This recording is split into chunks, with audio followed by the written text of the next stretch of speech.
नमस्कार मु महिमा चौधरी आम समस्त जीवन में बापा और माँ भूमिका अतुलनीय। माँ सीना आमको जन्म देछि किंतु बापा आमको नुआ परिचय देइछन्ति। तेणु आज मोर यही कविताटी मो बाबा कवितार शीर्षक होउछि बापा। माँ सीना जन्मिला धरी 10 मास बापा तुमे हेलो मो संसार। भोकिला पेट को तुमे देलो जे आहार जेते अली कली करिलो पूरण। उपरु हसिल तुमे भितरु कांदिल अंधार रातिरे मो पाई चेइल। भाषा जे कठोर तुम अंतर कमल सबु दुख सही होइल पत्थर। कंटारे चलिल तुमे नियारे खेलिल न खाई न पी भविष्यत म गढ़िल। स्तंभ होई मोर पछे ठिया हेल मन बल मोर तुम्भे दृढ़ कल।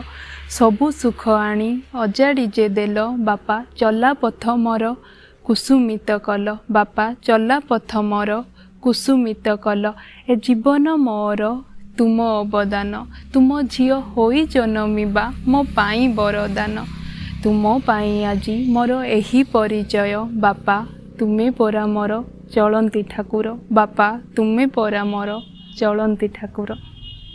आज मु जोठी भी अच्छी जहाँ भी करुची बाबा तुमरी पाई। So mister Vishnu Prasad Chaudhary your daughter loves you a lot.